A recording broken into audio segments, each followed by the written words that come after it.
Hi, friends. Welcome to the second module. I'm sure you had a good experience with the introduction to PPP and the scope. We'll be looking into establishing a PPP framework in this very module, and we'll be looking at the very following sub-considerations. What's a PPP framework? Why have one? And what's in it? Really, you would like to know. I mean, scope. What's the scope to? How PPP frameworks build on and incorporate pre-existing government frameworks. So PPP frameworks don't happen in silos. So you want to do a PPP project in a sector, there are sector laws, sector regulations, sector policies. We would want to understand all of those and how they integrate to help in a PPP mode of delivery of public service. Decision criteria, procedures, and institutional responsibilities across the PPP process.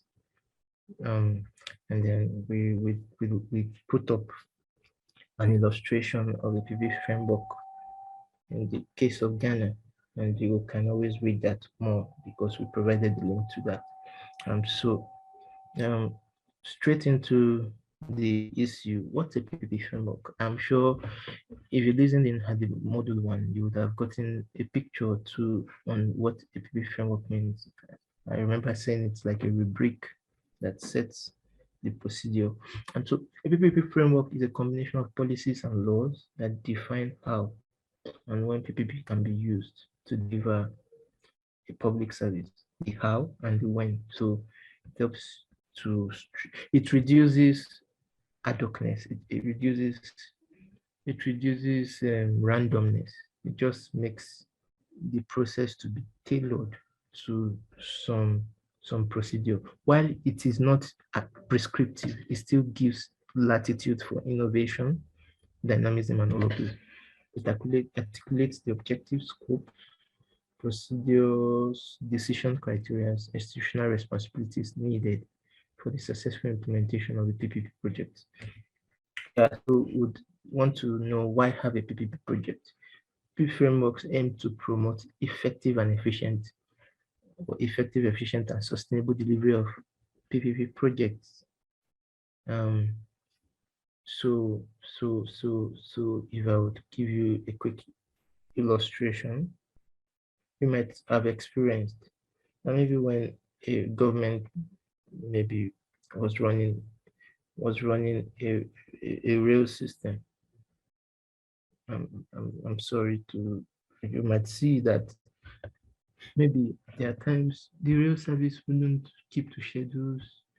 It's not, the processes are ad hoc.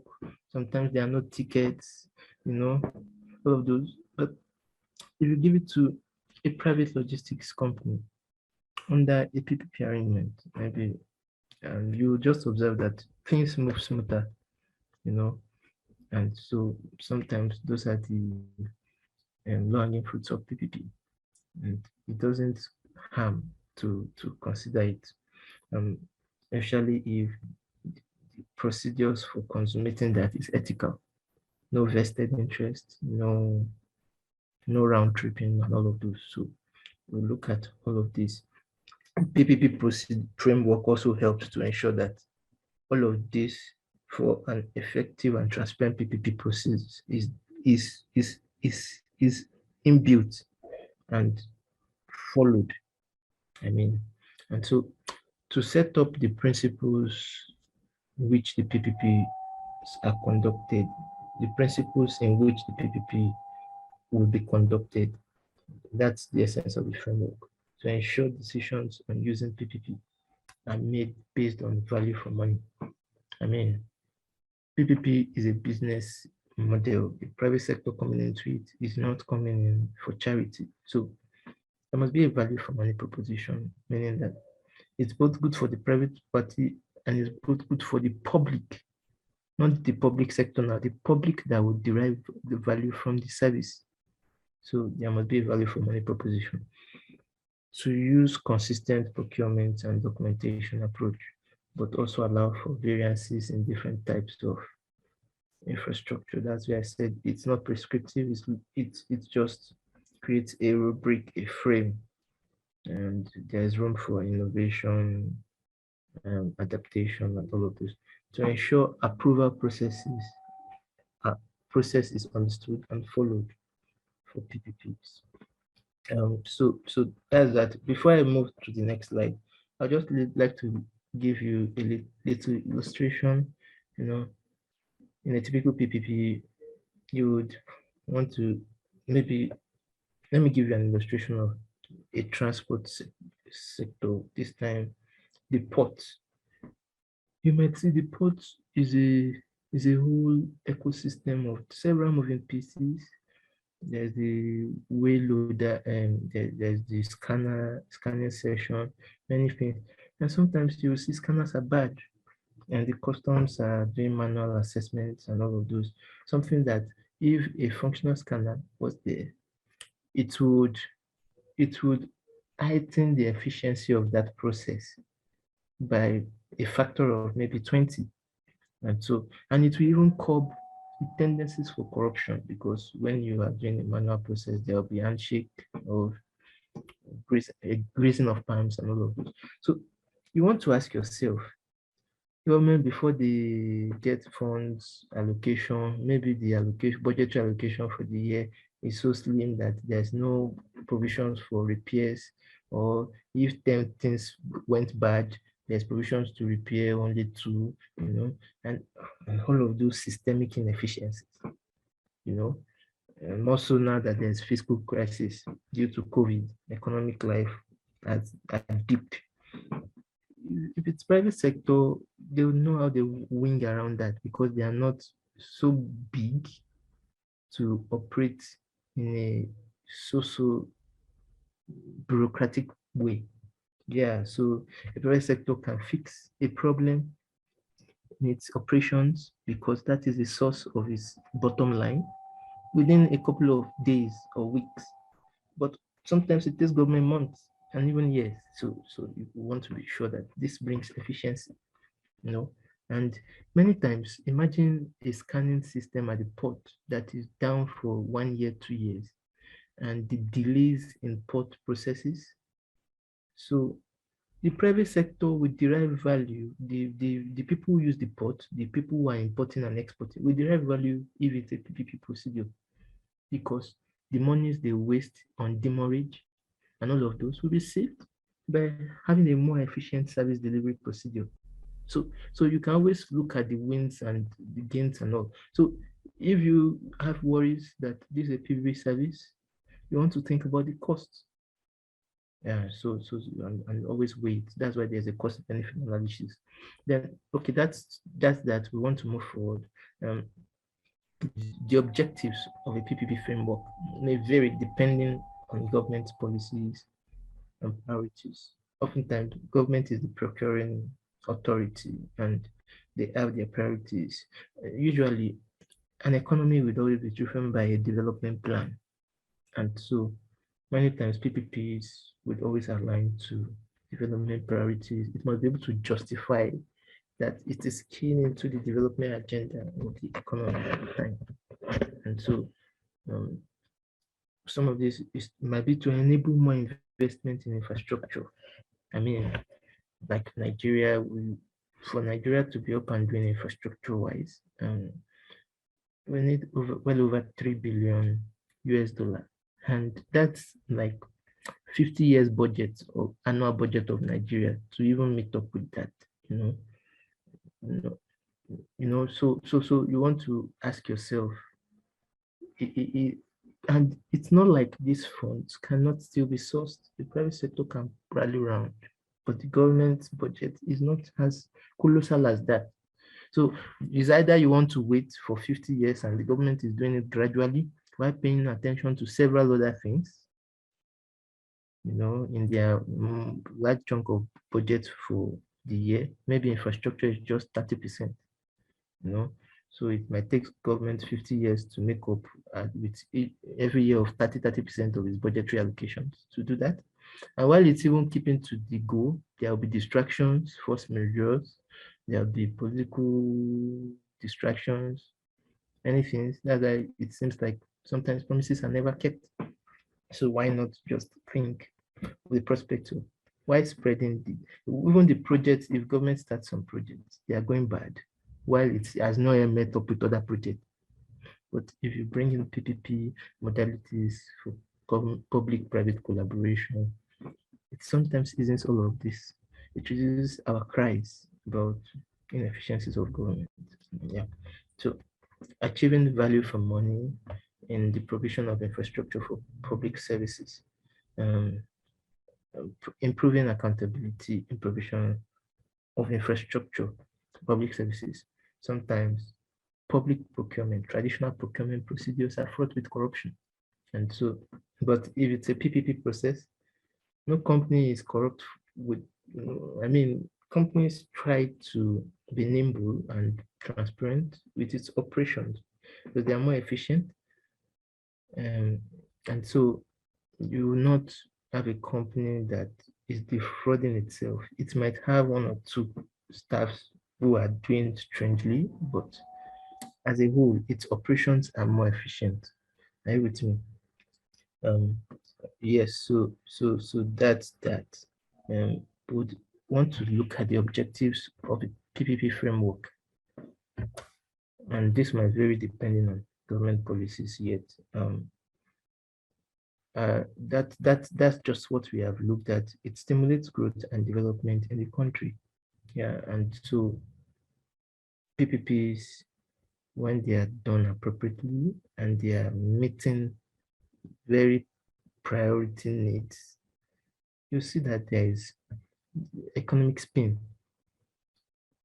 Imagine a community that has a prospect to be an economic hub, or maybe the government is too distracted with several priorities that the resources they have to even create an access road through the community. It's so limited, and and from a business value point of view, it might just make sense for maybe a government pay PPP arrangement where the government doesn't need to sink a lump sum, but just need to net it off over a period of time and get a PPP service provider to do that. And by doing that, you might realize that that access road opens the economic prospects of that economy, of that community, brings in banks, brings in brings in companies, revives the economic prospects. Many things just keep going on, and in the end, it has rub-on effect on the lives of the people. Whereas if government was waiting for when it would fully have the lump sum to pursue that, it might be delay of the prospects or the gains or the values that the project might have on the economic life. And when you do that too, it means more tax, because the economic life that is revived will mean more people are going to pay taxes. More companies that are doing better now would pay more. There's a way you look at the net effect and the interactions of the different impacts to make a judgment that this is a value for money case. Yeah, so that's the scope of PPP framework. In thinking about the scope, you think about the jurisdiction, the sector, and the contract type. And jurisdiction-wise, in some countries in Africa, they are federal systems. Some are unitary systems, depending on the mode of governance. This also entails on the jurisdictions of PPP procedures. In federal economies, the federal government can implement PPP projects within provisions of its federal powers, and the subnationals, the different federating units too, can pursue PPP projects. So you want to understand that. So in jurisdictions, you want to know this PPP project, who is the procuring authority? Is it a federal government? Is it a state government? Or is it even a local authority? In some places, they call it, they cater them in province, municipals, and all of those. But as it applies, but just to tell you that there are different cadres and different governments have jurisdiction. So a local government cannot be thinking of a statewide kind of PPP. it thinks about PPP within its jurisdiction. So I want to know this PPP, who is the procuring of authority, what are its jurisdictions? And so those impact the scope of a PPP. Yeah, and so sector, what is the sector we are looking into? In sports, you can have PPP arrangements. In aviation and transport, you can have PPP arrangement. In health sector, you can have PPP arrangements. Think about it. I mean, I just want you to creatively think about any sector and the prospects for PPP arrangement. But the modalities for PPP arrangement in the health sector might be different from that in sports. You get me? So sports is looking at entertainment. Oh, they have a stadium, they want to maintain the service, and oh, they would collect the renovation company and the operating company might want to collect a certain fixed tool for entry into the facility for private purposes or even for general sports purposes. The audience might be paying a gate fee based on a value for money analysis that they might have subjected it to. Yeah, but in the health sector, they might have it on a government pay basis, maybe because that's a private public sector, that's a local, that's a primary health care. Or even if it's a secondary healthcare or tertiary healthcare facility, they might want to have negotiations on the health scheme, health insurance schemes, and how the sharing would be. Oh, when government has so provisions to cover public staffs, civil servants, how do we make some value for money compromises? What goes to the service provider? How do this? There are a lot of nuances. So the thinkings around how it plays out for the sports sector will not exactly be the same with the health sector. So there is that space for specialties and and the policies that binds all those sectors, and so that's why it determines the scope of PPP arrangements. Um, contract type, you know, even back to the scope to, like in Nigeria, we have what we call local content. In South Africa, you have black affirmative action or something. So you want to know that when you're consummating a PPP, if there are construction works and all, there might be a given quota of locales that must necessarily be employed and used for the project. There are certain categories of activities that you can't have an expatriate to do, so those are also sector policies, maybe not sector, even economic policies that binds the operation of the PPP. So you want to be sure you understand those to fit in scoping PPP. Contract type, we've repeated this a bit of time, government pay and user pay. So you want to know, in this case, what's the terms, and the other several contract types, depending on even the type of PPP, build, operate, and transfer, design, manage, this and that. So you want to know that, and you want to understand the nitty-gritties that make up the arrangement. Yeah. So yeah, there are some countries and their scope, policy scope when looking at PPP, like Brazil. Only two types of contracts will be considered PPP in Brazil: sponsored consent, that's a user pay arrangement. Returns for private party comes from user fees and sometimes government transfer.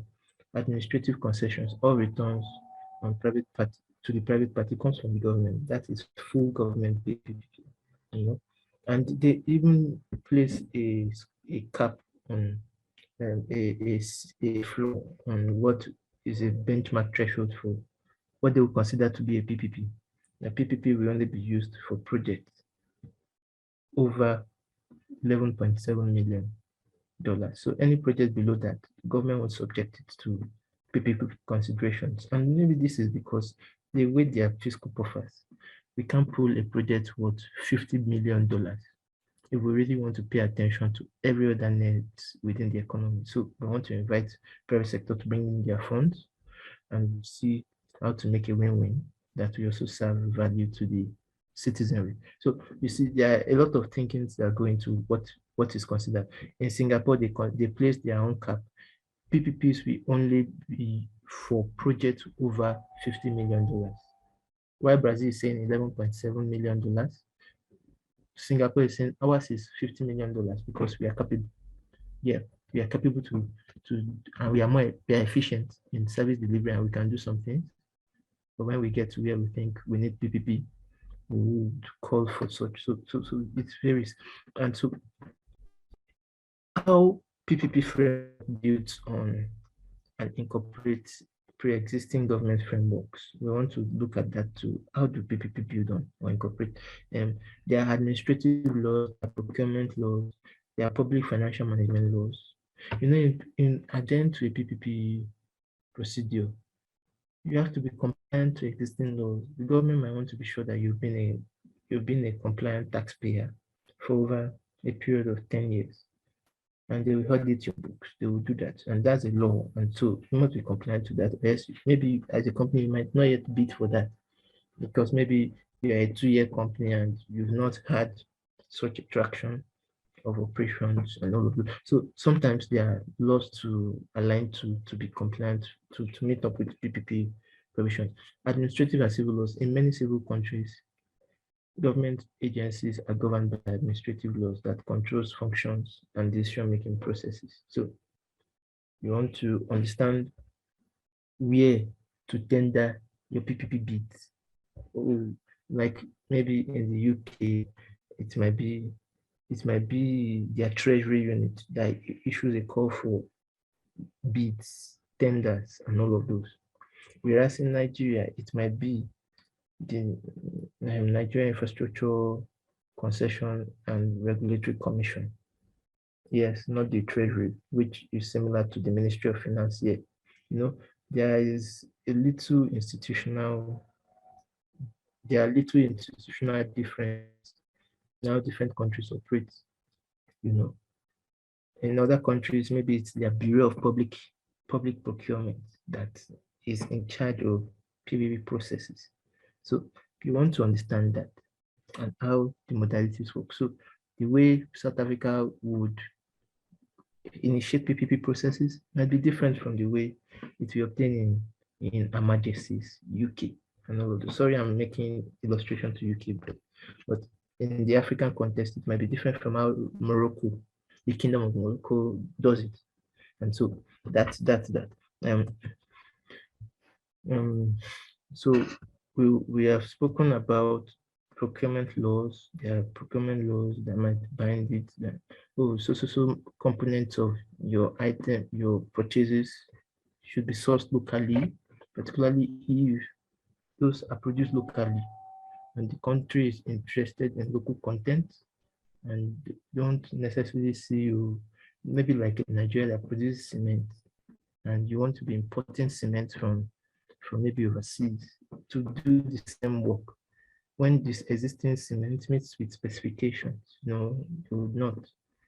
Even if the company has a value chain or a back end, there's what we call backward linkage activity in economics.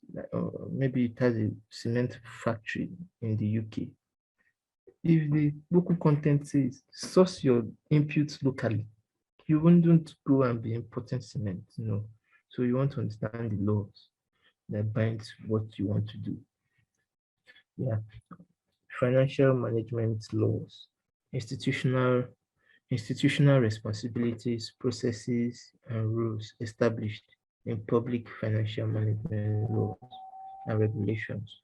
There might be laws about how your book should have been, your records, and all of those that would, that will determine your compliance and eligibility for PPP. And even in the process of carrying out the PPP, you want to assess, are you going to be compliant? Do you maybe they want you to do some tax filings 30 days before a given time, and you might look at your existing track record. Have you done that? You keep to that, so there are existing financial management laws. There might be a case where for the procurement of an aspect of the project, even when it has been outsourced to the PPP private party. They want the person to do a transparent public notice for and call for bids and applications. You know, so all of those will be factored in to see if they are compliance. You need to understand the laws in your claims. So that said, very quickly, there are sector laws and regulatory frameworks. We've also spoken to that. Other rules affecting the operations of private firms, um, environmental laws, and regulations, land acquisition, ownership laws, licensing requirements, and we want you to be compliant to that, because even at the stage of bidding, screening, you tender all those documents to show your eligibility for the project. Decision criteria, procedures, and what are the decision criteria, key decision? You want to ask, does the project fit into the broader sector plan? Now, you see, this helps in the public sector. There are times where there are unsolicited applications or unsolicited bids for projects. It's not altogether wrong. So a private sector player can just be very creative and observing a gap in the system, and it creates a solution and is proposing for a PPP arrangement without even the government call for PPP. In that case, the government wants to also look at its existing plans and say, does this scheme, do we really want to do this? In the other case, the government really put out a call for, the government will always put it in the context of what its priorities are. And so the private sector that wants to tailor in a bid to answer that need wants to also be sure is not off tangent. So that is key. Is the project economically feasible and financially responsible? I mean, the government wants to be sure that the model offered by whatever player is justifiable and fiscally if the government has responsibilities to commit to. You get me? So it's a win-win. A responsible government will not necessarily enter into commitments that would be economically unsavory for the public. Yeah, so a PPP project in a major community where the inhabitants of that community are maybe low social status people, and although it's viable to open an economic route there, maybe an access road, it's not discretionary to charge exorbitant toll fees, even depending on the level of social status of the people. Such a PPP might not be a user PPP. Yeah, because you want to be sure you are not adding to the burden of the people if they are really not in the category of those who can meet up with that. So there's this sense of benevolence in thinking through, are we putting round pegs in round holes? Because PPP is sensitive, it can cause serious backlash if there's no communal acceptance and all of those.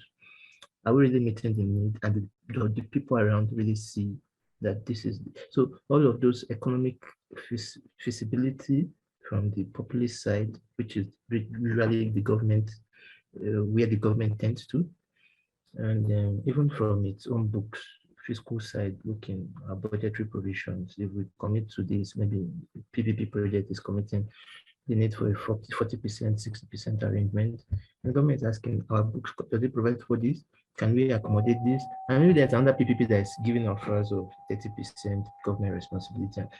There's a way the government will subject everything and holistically make the necessary judgment. And also the private sector player wants to put those into cognizance so that he's just making the right proposals that would make for a win. Does the project meet PPP program objectives? Aside from the broader plan, the government might have plans to take care of several priorities in its broader plan. by itself. So putting for a PPP in where government really wants to play fully wouldn't make too much sense, because the private sector would invest so much in putting its case together, doing its feasibility studies and all. So he wants to be sure that he's putting his or her proposal, the company, putting their proposals where it really matters. So you want to use all of those to make it decision criteria, because in the end, that is what the procuring party will use to assess, identify, and screen the projects they want to continue conversations with. The procedures, either party should prepare a pre-feasibility and initial scoping study. Oftentimes, even the private sector, when private party, when they are tendering their bids or stuff, they are submitting this information to that. The judgment, what informed our judgment to say that this would be workable is on the basis of our feasibility study, and it's an appendix or annex to this submission. You can refer to it, So you would prepare that. Government that is setting out to put a call for paper to would have done some basic scoping, analyzing the need for this and how they want it. Yeah, seeking confirmation from project country, seeking confirmation that the project contribute to the broader sector plan. It's a procedure to that we've spoken about. Seek confirmation that the project is economically feasible. It's just like piggybacking from the decision criteria, then submit the documentations for appraisal. All of this must be embedded in whatever you're submitting. And so we need to put this into context. And project appraisal, the decision criteria would be, is the project economically, technically, environmentally, and legally feasible? We need to look at all this. It's technically feasible and maybe not economically justifiable. Maybe the project is way off the economic category of the people living there. So if you put such a project, even the private sector can't guarantee return on investment, maybe because the project needs a user pay model, and the people around can't meet that commitment. And the government is not ready for maybe a government pay, perhaps because of its thin fiscal profile. So you want to be sure if it's technically feasible, is it economically feasible? If it's economically feasible, is it also environmentally feasible? What are the environmental peculiarities of this? And do we want to cite this project here? Will we have this side effect? We want to put everything into context. Then you want to look at the legalities. Are there land tenure issues? Are there many other things that vary across climes, economies, and all of those? The project affordable. Is the project suitable for PPP? Not all projects are suitable for PPP. There are some projects that it's just government's responsibility and you don't need to, but that doesn't say that we should shut the door to innovation. So you want to be sure that we can make a good case for a PPP in this arrangement. Are you sure? So like sometimes policing,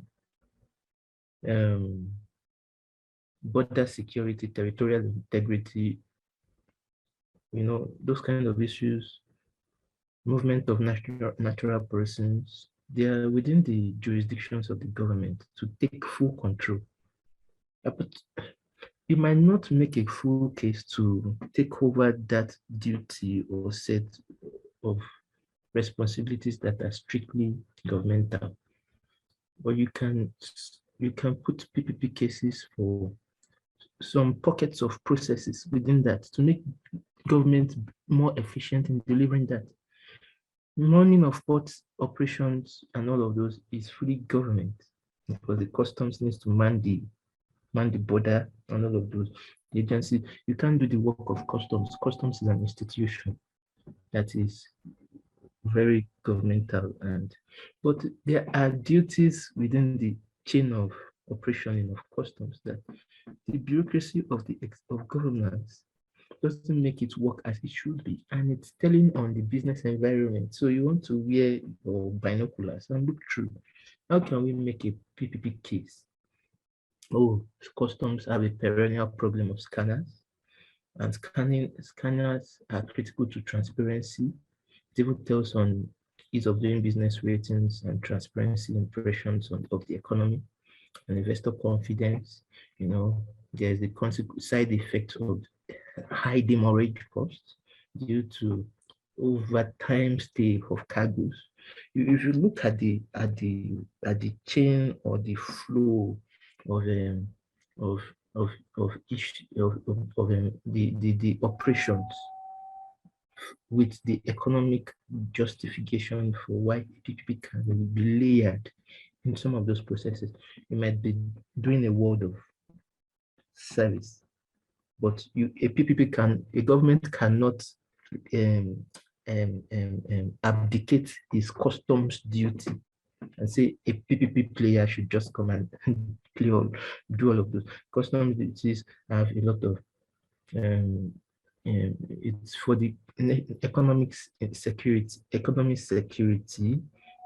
are a lot of intelligence information that the government needs and can't compromise for any private party to, So those might be pockets of considerations for how to play, even in some territories that seems like no, it's not feasible for PPP. So this course will give us the opportunity to start questioning and interrogating existing orders, try to see how to move our economies forward. And you would find that you are coming with innovative ideas that maybe it has never been conceived for a PPP before, but just be sure it's consistent with the framework and you are not off track. I will not read through everything, but it's there for your appreciation. Same with procurement processes and all of those. Procurement in the government space, in the public space, is not like procurement in the private space. Procurement in the private space might just need one approval from the board of directors and all of that.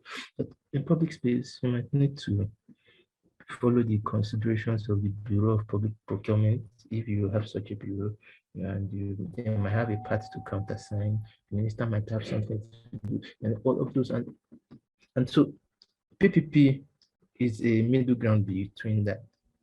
While a PPP, the private sector player, would have a lot to do within its private operations, procurement is more seamless. But there are ethics of procurement. The private player might have a value chain, backward integration, and the provision of some inputs, and might have a business case of having the input sourced from its subsidiary office, maybe in another country, maybe cement for a major construction project. And then you know that won't fly in an economy that they have a lot of bitumen, they produce cement. They want you to source your cement domestically. And so such a company, in the case of PPP, knows that he can't use his network. So though it's the owner of the company, maybe in the UK or any other place, it might be thinking of having a subsidiary here or building an alliance with a domestic player in that ecosystem. And so that's why we also brought the case of having an SPV, depending on what works best. So you want to ensure that procurement processes, you are keeping in consistency with what is obtainable. In the procurement processes too, they can tell you, you need to source some things locally. You need to hire locals to deliver some services. No, you can't put up expatriates when you're procuring labor and services for some services that are wholly domestic, meant to be wholly delivered domestically. You can't be bringing Chinese to be plumbers. When we have domestic plumbers, all of those, you need to put all those in context and be sure you are compliant to be successful in PPP bid. So, and the procedures, prepare procurement strategy. They want to see your strategy for procurement, submit the documentation for approval by relevant agencies. And so that's that. You can always appreciate this. So we would quickly move to linking project strategy, project stage to key PPP framework components. Like we want to look at the various stages and how does it relate to key PPP components. You can always appreciate this document in more detail, but you see, stage one, set the PPP strategy. And at that stage, you want to understand what's the aim of the PPP program. You want to be sure you are in alignment with what the government really envisions. You want to look at the economic plan of the year. Economic plan or development plans are usually staggered in phases. So you can see, Botswana Economic Development Plan for 2022 to 2028. I want to be sure you are looking at that. You are not looking at the previous plan of maybe 2018 to 2022. So just be sure. And so from there, you will draw your source of inspiration to be sure you are consistent with the government and priorities. Identify projects. So through that, you also identify projects when you are clear about the strategy, the PPP strategy that the government would love to key into. Evaluate the project. You want to place that on is in line with policies and budgetary requirements. Sometimes you also want to read the budget of the year because budget is a policy instrument. You want to be sure what are the line items government is committing some real attention to, and how do we play in that space? How do we to unlock prospects and it's a PPP opportunities as much as it's capitalist because the private sector really wants to be profitable. It's benevolent, so you are really looking at it with the lens of how can we contribute to driving the economy's progress, not just the money. In doing that, you will get the money. You would realize. So that's the place where the framework is necessary to avoid abuses. Don't be only driven by profit, be driven by value. So when you look at evaluating projects that are feasible, you want to be sure you well structure towards that and have an economically viable value proposition. And that's why sometimes in the appraisal process, oftentimes you use the cost benefit analysis model because you need to think deeply about the costs and the benefits. There's social costs, there are economic costs, there are social benefits, economic benefits, and everything needs to be galvanized very adequately. And mind you, since it's a competitive process, several other private sectors are pursuing it. You are not a monopoly. You can't think exploitatively. You must really think value. Think how to help the economy. That's why if a PPP process follows the framework transparently, as it should be, there's no behind the scene arrangement. The process itself gives value to the public. So, and it's good. We as Africans, we look through this and follow it in every sense of good practice, so that we will derive the value for ourselves and we'll not get into some complex situations where we are realizing this is not equally as good as the status quo anyway. No, it's meant to change the status quo. That said, we've provided an illustration of the Ghanaian PPP framework. We've provided a link for you to appreciate. You see the way the institutions are set up. In the framework, you also be able to understand, what is the apex PPP body? So in some climes, it might be the Treasury, maybe in the UK, the UK, Her Majesty's Treasury. That's like the Ministry of Finance in Nigeria. Might be the body responsible for looking into PPP procedures and all of those. When Nigeria, that's not the case. It will be the Infrastructure Concession and Regulatory Commission, which is an office under the presidency. So you want to be sure that you are, and even in Nigeria, that arrangement is, that institution is a federal institution. It can handle maybe federal projects and have oversight on some subnational projects, but it is not responsible for procuring or or supervising or, or following through with subnational and local projects, perhaps. States have their respective institutions for that. So you want to really understand the dynamics in different climes and be sure that you are not using a one-size-fits-all. Ghana is a unitary economy, and the way they will do it might be different from a federal state like Nigeria. And it might be different from a kingdom of Morocco.